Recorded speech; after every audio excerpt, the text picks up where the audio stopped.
votre cerveau ira toujours chercher la facilité. Pas la facilité du plus simple qui vous aide à être qui vous êtes, mais la facilité de l'habitude de ce que vous avez déjà fait plusieurs fois. En fait, le chemin est déjà tracé, il n'y a rien à faire. Et dans cette facilité, dans ces habitudes, pas grand-chose ne vous amène à votre bien, au meilleur pour vous. Parce qu'en fait, c'est votre conditionnement mental, c'est vos schémas qui ont tracé ces chemins. Et donc, ce n'est pas pour votre bien.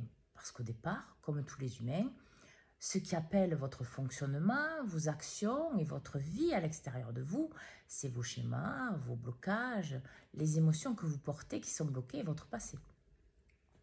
Donc tout ça n'étant pas en place, vos habitudes sont toxiques pour vous. Et tant que vous ne vous arrêtez pas, que vous ne vous posez pas, vous ne le verrez pas. Alors c'est très simple. Votre âme a une solution, même plusieurs. Et elle va être capable de vous les faire vivre une en conséquence de l'autre ou les deux ensemble pour que vous preniez compte réellement des choses. C'est-à-dire que vous êtes toxique envers vous-même, que vos habitudes sont toxiques envers vous-même. Pas que vous fassiez exprès d'être mauvais pour vous, c'est juste que vous n'en avez pas conscience. En fait, votre vie va vous amener des situations complexes, des problématiques à n'en plus finir. Elle va peut-être même vous amener de la maladie, de la souffrance. En fait, ce qui vous amène à comprendre qu'il y a une épuration mentale, énergétique et physique à faire.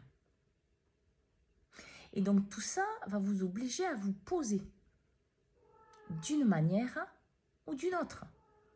Pourquoi? Parce que c'est le seul moyen que vous avez pour essayer de voir la vérité.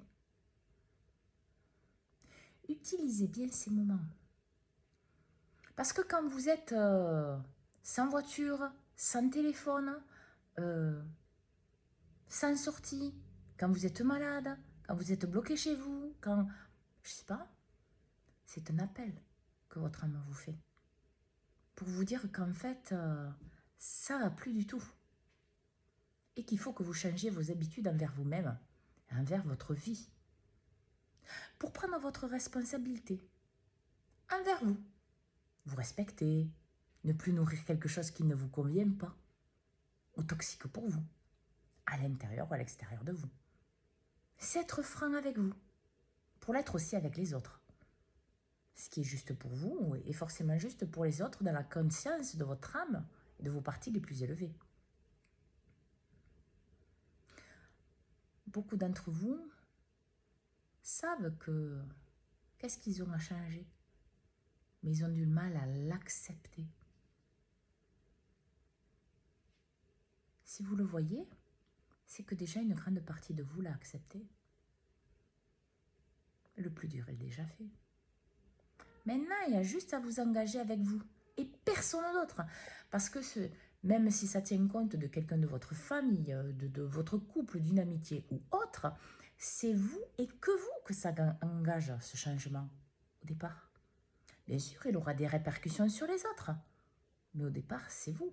Parce que votre vie n'appartient qu'à vous. Alors regardez bien vos habitudes, regardez bien comment vous fonctionnez, parce qu'il est nécessaire de vous voir, d'accepter de voir. Et quand vous avez vu, je dirais de ravaler votre ego, de le remplir de lumière et d'amour, pour qu'il souffre le moins possible, en le nourrissant de vérité divine, de lumière, de paix, de sérénité, de méditation, pourquoi pas, et autres, pour que vous actiez ce changement dû à la vérité que vous venez de voir, pour plus être toxique pour vous, pour plus vous nuire, et donc forcément pour vivre ce que vous désirez vivre dans tous les domaines de votre vie. Bonne journée à tous.